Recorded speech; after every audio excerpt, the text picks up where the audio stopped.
Doctor Suvendu Das এবং doctor অনুভব Das. Doctor Subhrajit Das, বাবার নাম শ্রী সুদেব দাস।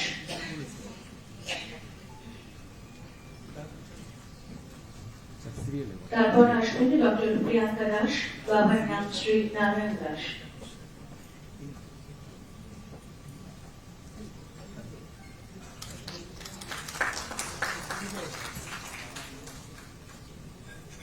ডক্টর প্রিয়াঙ্কা দাসের পর আসবেন ডক্টর দিবাকর দাস, বাবার নাম শ্রী নেপাল চন্দ্র দাস। তারপরে ডক্টর ত্রিদীপ দাস, বাবার নাম শ্রী রথীন্দ্র কুমার দাস।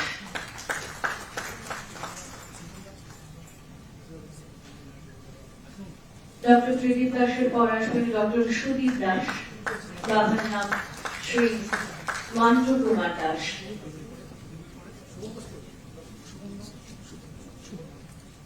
তারপর আসবেন ডক্টর শুভম দাস, বাবার নাম শ্রী সুনীল চন্দ্র দাস।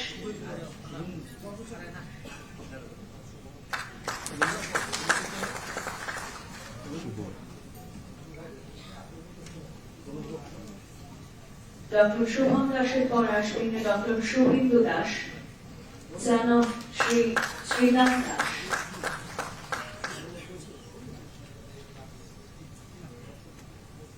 তারপর আসবেন ডক্টর অনুভব দাস, son of শ্রী পানালা দাস। তারপর আসবেন doctor Sourav Roga, doctor Ankur Debbarma, doctor Aroj Debbarma, doctor KCR Chakma, doctor Barnashree Debbarma, doctor Akash Debbarma, doctor Utpal Debbarma, doctor Dipshree Debbarma, doctor Suchana Debbarma এবং ডক্টর বিশাল জামাতিয়া। ডক্টর সৌরভ রোগা, বাবার নাম শ্রী সমরেন্দ্র রোগা।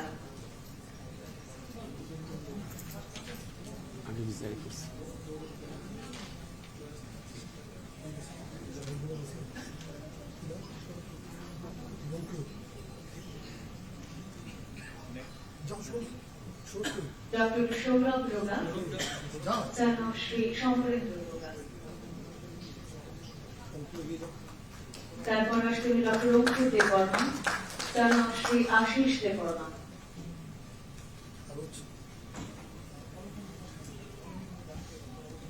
তারপর আসবেন doctor Aroj Debbarma, son of Shri Ranjit Debbarma.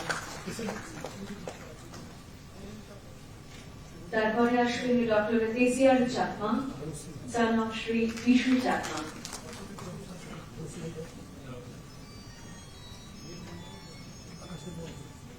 তারপর doctor Barnashree Debbarma, doctor of Shri Dhiman Debbarma.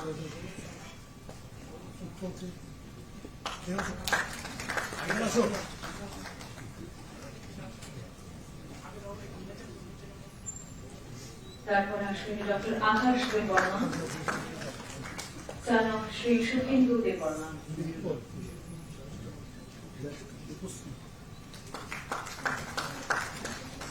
তারপর আসবেন doctor Utpal Debbarma, son of Shri Usha Ranjan Debbarma.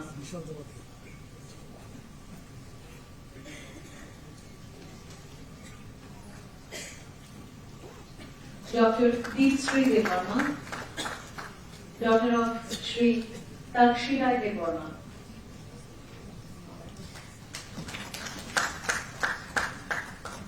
Dr. Shuchana Deborma, daughter of Sri Somarendra Deborma.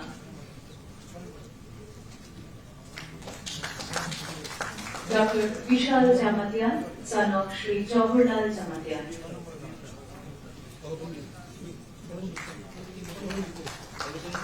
তারপর আসবেন doctor Alokendu Das, doctor Debashish Sharma, doctor Tridip Nag, doctor Subhrajit Modak, doctor Arkajyoti Purkayastha, doctor Nilkamal Mitra, doctor Sourav Saha, doctor Susmita Mahajan, doctor Bishal Saha এবং ডক্টর কিশোরয় ভান্ডারী। ডক্টর অলোকেন্দু দাস, বাবার নাম Shri Ashish Das.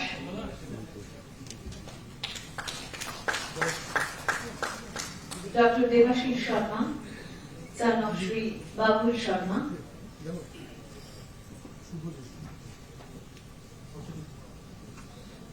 Dr.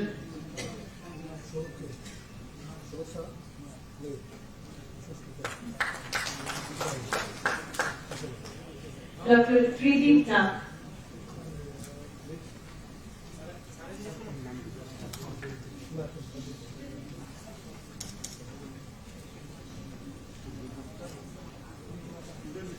Dr. Shubrojit Modak, son of Shri Shushant Modak,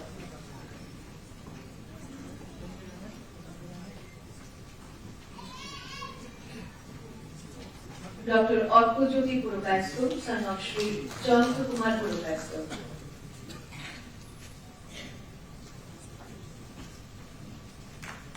Dr. Neelkamal Mitra, son of Shri Ramdosh Mitra,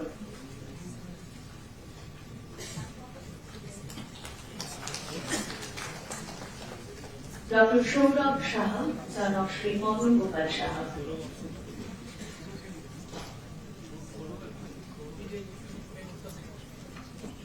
Dr. Shushmita Mahajan, daughter of Shri Haradhan Mahajan,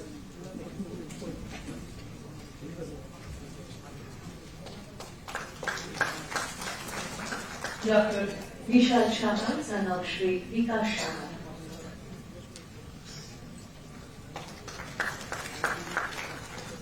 Dr. Kisholay Patali, son of Shri Kanti Patali. তারপর আসবে doctor Abdullah MD Zakaria এবং doctor Tanvir Ahmed. Doctor Abdullah MD Zakaria, son of Mohammad Nazrul Islam, দুঃখিত নারুল ইসলাম।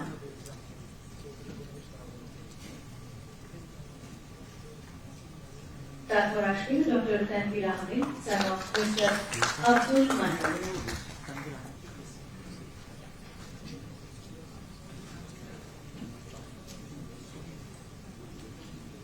এবারে secondary education ডিপার্টমেন্টের আন্ডারে school librarian পদে যারা নিযুক্ত হয়েছেন তাদের 5 জনের হাতে আমরা নিয়োগপত্র বন্টন করব। শ্রীমতী মল্লিকা বণিক,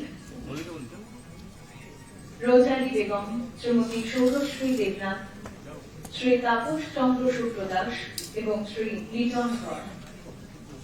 শ্রীমতী মল্লিকা বণিক,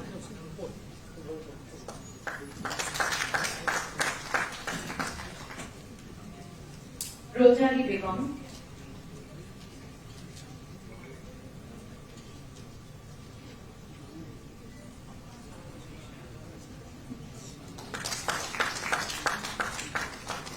শ্রীমতী সৌরশ্রী দেবনাথ,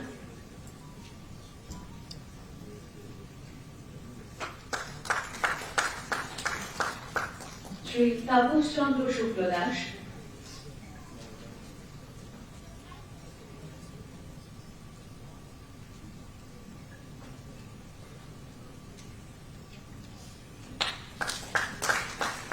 এবং শ্রী লিটন কর।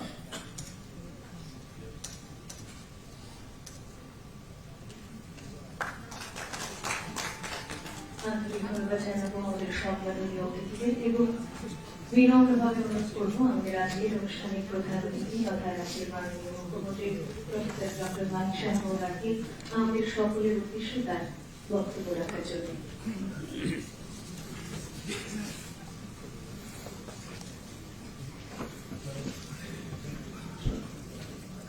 সবাইকে নমস্কার।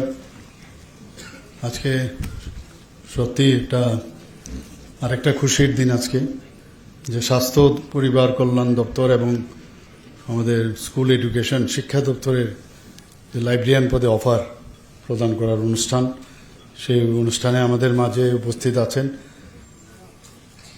হেলথ অ্যান্ড ফ্যামিলি ওয়েলফেয়ারের সম্মানিত secretary Shri Kiran Gitte, director health service doctor professor Tapan Majumdar, Shri Saju Bahed mission director NHM, doctor Nirmal Sarkar, director family welfare and preventive medicine, professor doctor Anup Kumar Saha, principal AJMC and GBP hospital, director secondary education NC Sharma মহোদয়। তাছাড়া আমার সামনে এখানে সিনিয়র অফিসাররা আছেন, senior ডক্টরসরা আছেন হেলথ অ্যান্ড এডুকেশন ডিপার্টমেন্টে, এবং যারা আজকে GDMO এখানে আজকে অফার শুরু হয়েছে, বাকিগুলো হয়তো পরবর্তী সময় দেওয়া হবে। এবং লাইব্রেরিয়ানদের পোস্টে যারা আজকে অফার এখানে গ্রহণ করেছেন বা করবেন, এবং যাদের অনেক আশা আকাঙ্ক্ষা নিয়ে, যাদের কারণে আজকে ডাক্তার হয়েছে, লাইব্রেরিয়ান হয়েছে, সমস্ত ফ্যামিলি মেম্বার্স, অভিভাবক বৃন্দ এবং অন্যান্য অতিথিগণ এবং সাংবাদিক বন্ধুরা, সবাইকে আমি আন্তরিকভাবে, বিশেষ করে দুর্গাপূজা উপলক্ষে সবাইকে হার্দিক অভিনন্দন ও শুভেচ্ছা জানাচ্ছি। আমাদের ডাক্তারদের সবসময় আমাদের হসপিটালগুলোতে বিশেষ বিশেষ জায়গার থেকে অনেক সময় আমাকে বলে যে ডাক্তার দিতে হবে, ডাক্তার দিতে হবে। আমরা জানি একজন ডাক্তার তৈরি হতে গেলে তার অনেক সময়ের প্রয়োজন, রেডিমেড পাওয়া যায় না কোনো ডাক্তার। তারপর তাকে পরীক্ষা দিয়ে আবার পাশ করতে হবে, পাবলিক সার্ভিস কমিশন থেকে পাশ করার পর তারপর তাকে চাকরির অফারের মাধ্যমে তার অ্যাপয়েন্টমেন্ট লেটার, যখন সেই অফার অ্যাকসেপ্ট করবে তারপর তার চাকরি দেওয়া হবে। তো আমরা এর আগেও অনেক চাকরি আমরা দিয়েছি। আমাদের সরকার চাইছে যে যতগুলো আমাদের ভ্যাকেন্সি আছে, ভ্যাকেন্সি পোস্টগুলো যত তাড়াতাড়ি সম্ভব আমরা যাতে সেগুলো ফিল আপ করি। এর মধ্যে আজকের 214 জিডিএমও আজকের এখানে অফার দেওয়া হচ্ছে। এর মধ্যে খুব খুশির বিষয় যে 142 জন হচ্ছে পুরুষ আর মহিলা হচ্ছে 72। একটা ছোট শিশু, একটা বাচ্চা মেয়ে, একটা ছোট বাচ্চার থেকে আজকে একজন বড় ডাক্তার হয়ে গেল। একটা শিশু ছেলে বা কোনোদিন ভাবেনি যে ডাক্তার হবে, আজকে একজন বড় ডাক্তার হলো। এবং তার যে এই যে রুট, সেটা কিন্তু মনে রাখতে হবে। এবং যাদের কারণে আজকে ডাক্তার হয়েছে, তারা যারা গার্জিয়ান, মা বাবা, বড় ভাই বোন, তাদের কথাও মনে রাখা উচিত। এখানে যারা লাইব্রেরিয়ান হয়েছেন তাদেরকেও আমি বলবো যে আমরা সবাই জানি যে লাইব্রেরিয়ানদের যে রোল, এখন আর সেই এখানে বিভিন্ন স্কুলের মধ্যে লাইব্রেরিয়ানদের একটা শর্টেজ ছিল। আমার সাথে ডাইরেক্টর মহোদয় প্রায়শ বলতেন, তো আমরা বললাম যে ঠিক আছে, এটা তো করতেই হবে, কারণ লাইব্রেরিয়ান ছাড়া কোনো স্কুলও চলে না। এবং লাইব্রেরি এমন একটা আস্থার বিষয় এবং বিশ্বাসের বিষয় যে স্টুডেন্টরা সেখানে যায়, অনেকে বই কিনতে পারে না বা এত বই কেনাও সম্ভব নয়। আর এখন তো বইয়ের শুধু বই পড়েও হবে না, এখন ই লাইব্রেরি হয়ে গেছে, এখন ডিজিটাল লাইব্রেরি হয়ে গেছে। তো এক তো সেখানে তার যে জানকারি, স্কুলের তো আছে, স্কুলের পাঠ্যর যে বিষয়গুলো আছে সেই বই তো সেখান থেকে ইচ্ছা করলে ল্যান্ড নেওয়া যায়, তারপর আবার সেটা ফেরত দেওয়া হয়, আমরাও করেছি। এবং সেই লাইব্রেরির মধ্যে গিয়ে এমন একটা জায়গা যেখানে নিজের যে স্টুডেন্টরা সেখানে গিয়ে যে পিন ড্রপ সাইলেন্স, এটা এমন একটা অবস্থান, সেই জায়গার মধ্যে নিজেকে যে পড়াশোনা করার যে একটা এনভায়রনমেন্ট লাইব্রেরিতে থাকে। বইপত্র তো আমরা দেই, কিন্তু তাকে প্রপার ডিস্ট্রিবিউশনের বিষয়েও যে যিনি লাইব্রেরিয়ান আছেন তারও কিন্তু মানে নখদর্পণে থাকা দরকার যে কোথায় কোন বই আছে। যদিও বুকমার্ক দেখে সেভাবে বলা হয় এগুলো থাকে, কিন্তু তারপরেও নিজেরও কিন্তু নিজেকে আপডেট করা। এবং বিশেষ করে যখন স্টুডেন্টরা যাবে, অনেক সময় হয়তো নেটে তারা মানে ডিজিটাল দুনিয়ার মধ্যে হয়তো বা যে ই লাইব্রেরি মাধ্যমে যে বইগুলো পাওয়া, তারও তাকে হেল্প করা। তো বিরাট একটা টিচার যারা আছেন, টিচার থেকে কোনো অংশে কিন্তু লাইব্রেরিয়ানের দায়িত্ব কিন্তু কম নয়, বরং আরও বেশি আমি বলবো। কারণ স্টুডেন্টরা যখন যায় মনে করে যে আমার লাইব্রেরিয়ান, ওনার কাছে সব খবর আছে, এবং পুরো সেটা ইতিহাসই হোক, ভূগোলই হোক, সেটা সায়েন্সের বিষয়ই হোক, বায়োলজি হোক, ফিজিক্স হোক, কেমিস্ট্রি হোক, সব আমি লাইব্রেরিয়ানের কাছে যদি যাই, এবং লাইব্রেরিয়ানের সাথে একটা যোগাযোগের কিন্তু ব্যবস্থা হয়ে যায় স্টুডেন্টদের। এখন তো আজকাল যেহেতু বেরিয়ে মনে করে যে কি করে স্কুল শেষ হবে আর চলে যাব ওই প্রাইভেট টিউশনে, তো অনেকে কিন্তু লাইব্রেরির দিকে কিন্তু যাচ্ছে না এখন। কিন্তু আলটিমেটলি কিন্তু সেই লাইব্রেরিতেই কিন্তু আসতে হবে। আর নিজের যে লাইব্রেরি, বিবেকানন্দজি বলছেন যে পৃথিবীর যত লাইব্রেরি আছে সবকটা যদি একসাথে করাও যায়, নিজের ব্রেনের মধ্যে, মস্তিষ্কের মধ্যে যে লাইব্রেরি আছে, বরং সব লাইব্রেরি দুনিয়ার যদি একসাথে করা যায় তার থেকেও কম। তো নিজের লাইব্রেরিকে যদি প্রকাশ করতে হয়, লাইব্রেরিতে যেতে হবে, তবে সেটা প্রকাশ পাবে। কাজে এমন একটা সুন্দর জায়গা, যখন এখানেও আমরা দেখছি যে লাইব্রেরিয়ানদের সংখ্যা সেখানে কম, আজকে এই লাইব্রেরিয়ানদের আমরা যে অফার আমরা বিতরণ করলাম, আশা করি যে বিষয়গুলো আপনারা জানেন বিষয়গুলো, কিন্তু নিজেকেও আপডেট করার প্রয়োজন আছে আমার মনে হয়। তো আজকে আপনারা ডাক্তারবাবুরা যেভাবে নিজেকে এত পরিশ্রম করে আজকে যে জায়গায় এসছেন, ডাক্তার হয়েছেন, মা বাবারও আশা আকাঙ্ক্ষা পূরণ করছেন, শুধু চাকরি নয়, এখানে ডাক্তারদের বিষয়ে কিন্তু মানে আপনার নামের আগে ডক্টর ডিআর লাগানো, যখন পাশ করার পরে নিজেকে কত একটা অদ্ভুত একটা, যাকে বলে নস্টালজিক একটা ফিল হয় যে ডিআর আমি লাগাতে পারলাম। So you are not like others, যেখানে মিস্টার মিসেস লেখে and you are writing DR, it's very important. তো তার যে সম্মান, সেই সম্মানটা একমাত্র যখন আপনি সমাজের মধ্যে সাধারণ মানুষের যারা সাফারিং পিপল, তাদের প্রতি আপনি যদি মানে জাস্টিস আপনারা করেন, তবেই সেটা সম্ভব হবে।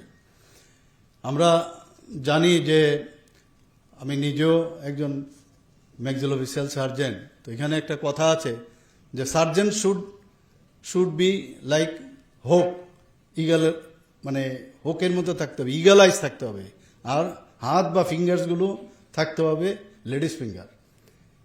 এগুলো কিন্তু কথার কথা নয়, কাজের মধ্যেও নিজেকে যে একজন সার্জন হিসেবে কি হওয়া। আজকে যারা মানে জেনারেল ডিউটি মেডিকেল অফিসার হয়েছেন, কিন্তু আগামী দিন তাদেরও কিন্তু যখন পোস্ট গ্রাজুয়েশন হবে, কেউ সার্জন হবে, কেউ মেডিসিনে যাবে। তো এই কথার কথা নয়, এগুলো কিন্তু জেনে আমাদের আগামী দিন সেইভাবে পথ চলা। এবং আমরা যারা ডাক্তাররা আছেন, বিশেষ করে যারা আগামী দিনের প্রজন্ম, তাদের মনে রাখতে হবে যে আমি আমার যে সময়, আমরা যে স্যাক্রিফাইস করছি আমরা টাইম মানুষের জন্য, এই স্যাক্রিফাইস অনেকে ওই সময় যে স্যাক্রিফাইসটা করে, এন্টারটেনমেন্ট স্যাক্রিফাইস, আমার বিভিন্ন যে পূজা পার্বণ আছে, বিভিন্ন অনুষ্ঠান আছে, সেটাকে স্যাক্রিফাইস করে ডাক্তাররা কাজ করে। তো এই স্যাক্রিফাইসের যে বিনিময়ে নিজেকে, it's a hard and herculean task, no doubt. আর এই হার্ড যে ওয়ার্ক, সেটা মানে করতে হবে যতক্ষণ না ধরে আমি করতে করতে আমি স্কালপেল বলতে হবে যে নো মোর নাও। স্কালপেল আমাকে বলবে no more now, your stay. তো আমরা জানি আমাদের অনেকের যারা ক্রিয়েচার যত আছে, ক্রিয়েচার অনেকের মানে উইংস থাকে, কিন্তু ডাক্তারদের উইংস হচ্ছে স্টেথোস্কোপ। তাদের এটা একটা অলংকার। এই অলংকারকে একমাত্র সেটাকে যদি সুন্দরভাবে অলঙ্কৃত করে আমরা মানুষের কাজে আসতে পারি, এবং স্টেথো এবং হোয়াইট কোট যখন আমরা একবার খুলি, সেই খোলার সময় একবার চিন্তা করতে হবে যে আমি যখন এই হোয়াইট কোট আর স্টেথোটা আমার গলায় ছিল, তখন আমি কি রূপে ছিলাম। আর তার মধ্যে কিন্তু একটা অনারেবল যে বিষয়, সেটা কিন্তু থাকে। আমরা অনেক সময় মানে তিতিবিরক্ত হয়ে যায় পেশেন্টের কথা শুনে, পেশেন্টের প্রতি অনেক বেশি পেশেন্টের উপর কাজ করতে করতে। পেশেন্ট তো সে সাফারিং পিপল, সে তো অনেকভাবে কথা বলতে পারে, কিন্তু নিজেকে মানে সহ্যর মধ্যে রেখে, এবং সহ্য না, এটা দিস ইজ ইউর ডিউটি, সেই ডিউটির মধ্যে রেখে শোনার পরে কাজ করা। একটা কথা আছে যে you can treat the disease, you may fail, you may win, কিন্তু if your attitude is good, then always I can give you the guarantee that you will win always. কাজে এইখানে ভেরি ইম্পর্টেন্ট, আমাদের সবাই অ্যাটিটিউডটা better থাকা উচিত। এবং আমরা যদি সেইভাবে আমরা কাজ করি, আমি জানি যে ডাক্তারবাবুরা, অনেক ডাক্তারবাবু আমি দেখেছি যারা লিজেন্ড ব্যক্তি, চুপচাপ কাজ করে গেছে ইন সাইলেন্স ম্যানার, এবং আলটিমেটলি তার যে অ্যাচিভ করার যে গোল, যে সমাজের মধ্যে একজন বিশিষ্ট ব্যক্তি হিসাবে প্রতিষ্ঠিত হওয়ার ওনারা কিন্তু করেছেন। এবং আমিও চাইব যে আমাদের যারা ইয়াং ডাক্তাররা আছেন আগামী দিন তারা সেই কাজটা করবে। You are born, others also born, but you born to save the others. Just imagine difference. You are born, others peoples also born, but you are gifted by the God that to save the lives of others. কত বড় দায়িত্ব আপনাকে ভগবান দিয়েছে, তো সেই কাজটা নিশ্চয়ই আপনারা আগামী দিন করবেন। আমরা জানি যে রবিবার বলতে আমাদের কিচ্ছু নেই, ছুটির দিন বলতে কিচ্ছু নেই, কিন্তু এই কাজের মধ্যেই কিন্তু আনন্দ। আমরা যদি সেই কাজটা ঠিকভাবে করি, যারা গার্জিয়ানরা আছেন ওনারা কিন্তু নিজের ছেলে মেয়ে সম্পর্কে খুব ওনারা কিন্তু জানেন, এবং যখন দেখবে আমার ছেলে বা মেয়ে মানুষের জন্য কাজ করছে, সবচেয়ে বেশি নিজে যতটুকু স্যাটিসফাই না হবে তার থেকে বেশি স্যাটিসফাইড বা গর্ববোধ করবে গার্জিয়ানরা, প্যারেন্টসরা সবচেয়ে বেশি, যে না আমার ছেলে মেয়েদের যাদের আমি জন্ম দিয়েছি তারা মানুষের জন্য কাজ করছে, সোসাইটির জন্য কাজ করছে, এর জন্য নিজেরাও কিন্তু গর্ববোধ ফিল করবেন। আমরা এটাও জানি যে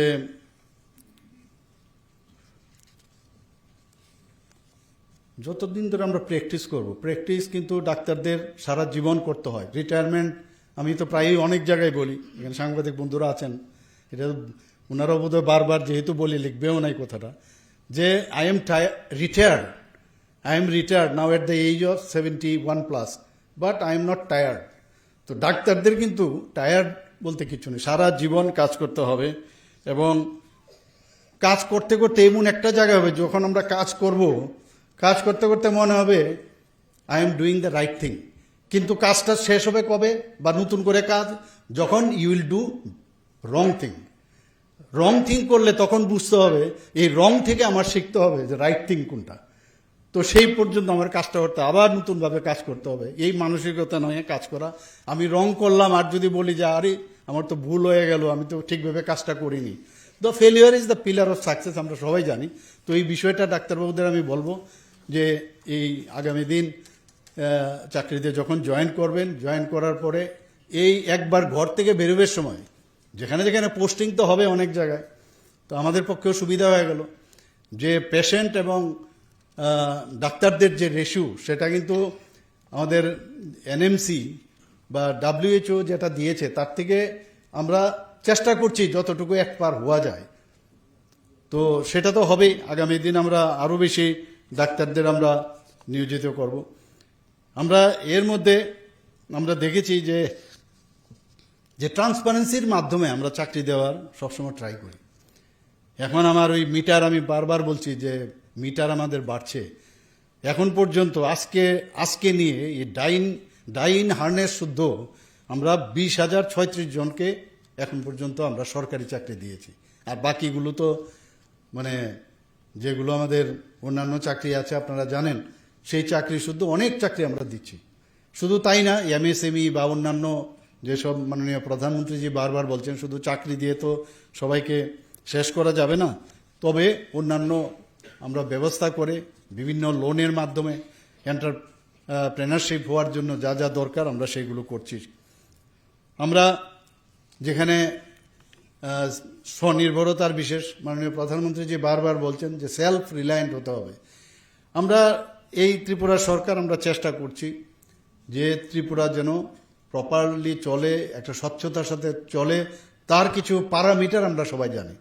এখন পর্যন্ত এটা আমার এখন প্রতিদিনই যেখানে যাব আমি সেই কথাটা বলবো যে ত্রিপুরা ঠিকভাবে যে চলছে তার সবচেয়ে বড় উদাহরণ হচ্ছে আমরা জিএসডিপির কথা যদি বলি, আমরা নর্থ ইস্টার্ন জোনের মধ্যে second highest, per capita income যদি বলি আমরা সেকেন্ড হাইস্ট নর্থ ইস্টার্ন জোনের মধ্যে। আমরা যদি এখন ফ্রন্ট নীতি আয়োগের মাধ্যমে আমাদের যে এখন আমাদেরকে নোমেনক্লেচার দিয়েছেন যে ফ্রন্ট রানার হিসাবে আমাদের কিন্তু স্বীকৃতি দিয়েছেন। তো সব দিক দিয়ে আমরা পঞ্চায়েতের দিকেও যদি দেখেন এতগুলো আমরা 7-8টা প্রাইজ পেয়েছি বিভিন্ন ডিস্ট্রিক্টের। ধলাই ডিস্ট্রিক্টে আমাদের ধলাইয়ের এখন প্রাক্তন যিনি চার্জে ছিলেন ডিএম, ওনাকে নয়াদিল্লিতে ওনাকে প্রাইজও দিয়েছেন বেস্ট ডিস্ট্রিক্ট হয়ে। আমাদের এখানে যে অ্যাসপিরেশনাল ডিস্ট্রিক্ট হিসাবে সেটাকে গণ্য করা হয়েছে। তো সব দিক দিয়ে আমরা কাজ করছি, কন্ট্রাকচুয়াল, আউটসোর্সিং সব দিকে আমরা কিন্তু চাকরি দেওয়ার ব্যবস্থা করছি। আমরা যে এখানে মাননীয় প্রধানমন্ত্রীজি এখানে বিষয়, আমরা ডাক্তারই হোক, লাইব্রেরিয়ানই হোক, যে শিক্ষকই হোক, যেখানেই যে চাকরি করবে তার কিন্তু যে সুদক্ষ যে করা, যে স্কিল ডেভেলপমেন্ট, আমি ডাক্তার হলাম বা আমি লাইব্রেরিয়ান হলাম, আমার সার্টিফিকেট আছে, এতে কিন্তু চলবে না। নিজেকে আপডেট করা, অ্যান্ড এটাই হচ্ছে এমপ্লয়েবিলিটি। নিজেকে আপডেট করতে হবে, ট্রেনিং নিতে হবে। এবং এখন তো আর্টিফিশিয়াল ইন্টেলিজেন্সের কারণে আমরা কিন্তু মানে ইচ্ছে করলে অনেক কিছু জানতে পারি আমরা। তো তার মধ্যে এবং যেগুলো ট্রেনিংয়ের দেওয়ার আমাদের সরকার তো সেগুলো করবেই।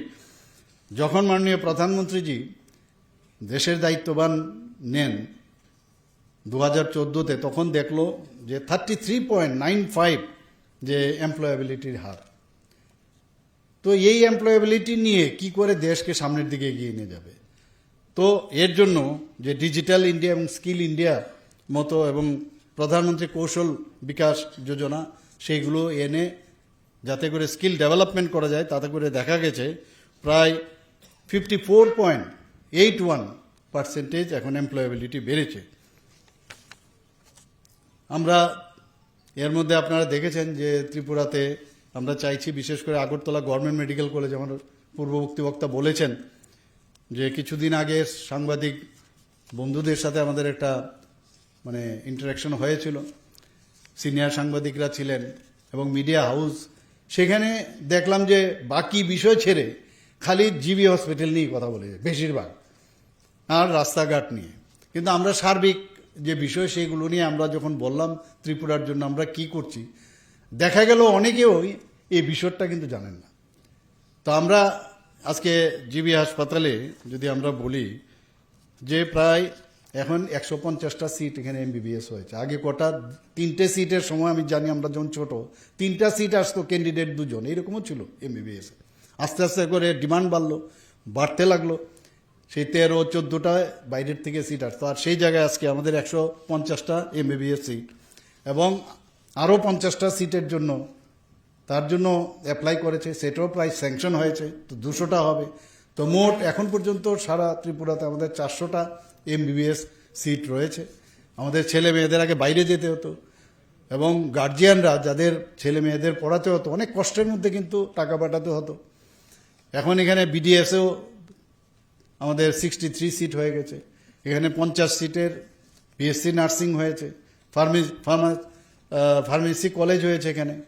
তো সব মিলে এখানে একটা মেডিকেল হাব, যেটা আমি বলি বারবার, সেইভাবে চেষ্টা করছি। বাইরের থেকেও এখন মানুষ আসছে। প্রায়শই এখানে দেখি জিবি হাসপাতালে যে রুগীরা কিন্তু মাটিতে শুয়ে থাকে। তো যখন আমি দায়িত্ব নিলাম স্বাস্থ্যমন্ত্রী হিসাবে, আমি বললাম যে এ তো হবে না। সেখানে প্রায় 700-র মতো তখন শয্যা সংখ্যা ছিল, ডাবল করা হয়েছে, এখন 1413। আরও শুনলাম 100টার মতো আরও শয্যা আরও বাড়াবে। আমরা যে পিজির সিটের খুব প্রয়োজন, আগে পিজি করতে বাইরে যেতে হতো, এখন বিভিন্ন যে পিজি সিট সেখানেও প্রায় 85-এর মতো সিট আছে, সেটাও আগামী দিনে প্রায় 100-র মতো আশা করি সেটাও বাড়বে। আমাদের আপনারা সবাই জানেন যে কিডনি ট্রান্সপ্লান্ট, এতগুলো 4-4টা কিডনি ট্রান্সপ্লান্ট, আজকেও পেপারে দেখলাম যে কিডনিতে একটা অপারেশন হয়েছে টিএমসির মধ্যে। তো আমাদের এখানে ভালো ভালো কাজ হচ্ছে ত্রিপুরাতে।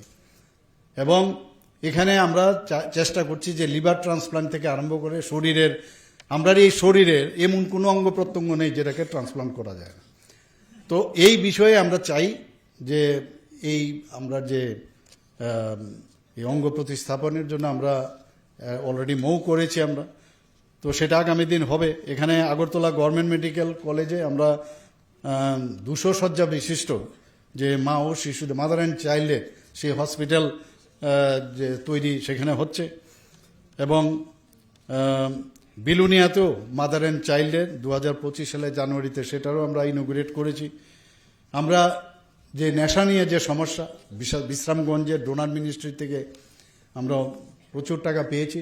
সেই বিশ্রামগঞ্জে আমি নিজেও সেখানে এই নেশামুক্ত একদম আধুনিক মানের সেখানে একটা আমরা ডি এডিকশন সেন্টার আমরা এখানে খুলছি।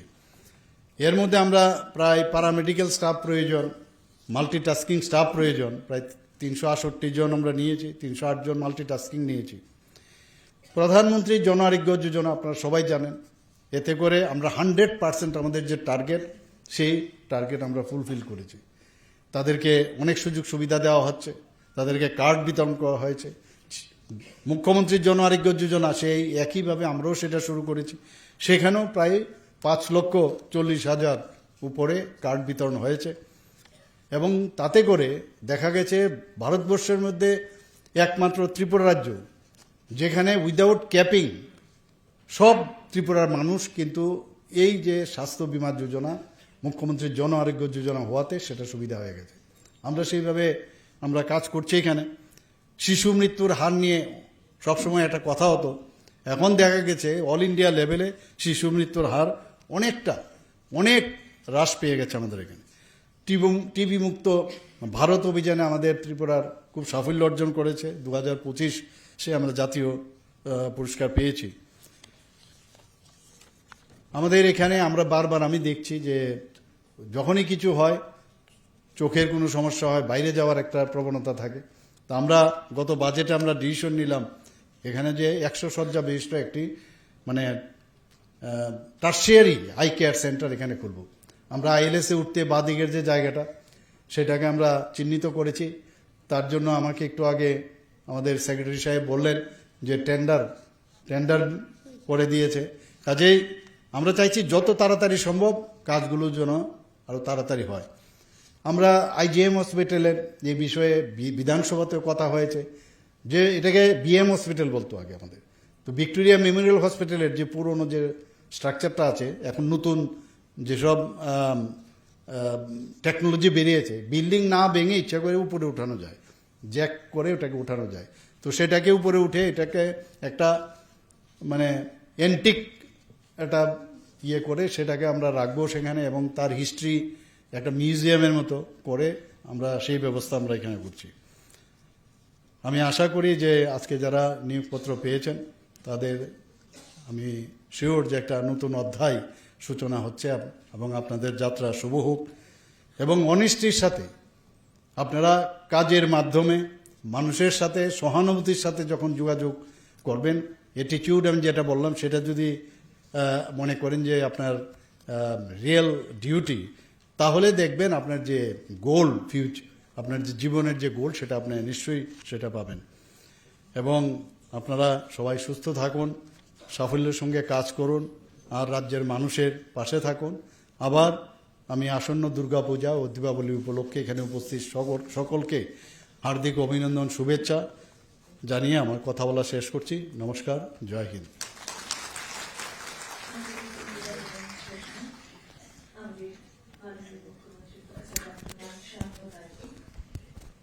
ধন্যবাদ সূচক বক্তব্য রাখতে অনুরোধ করবো ডক্টর ইনচার্জ ডিরেক্টর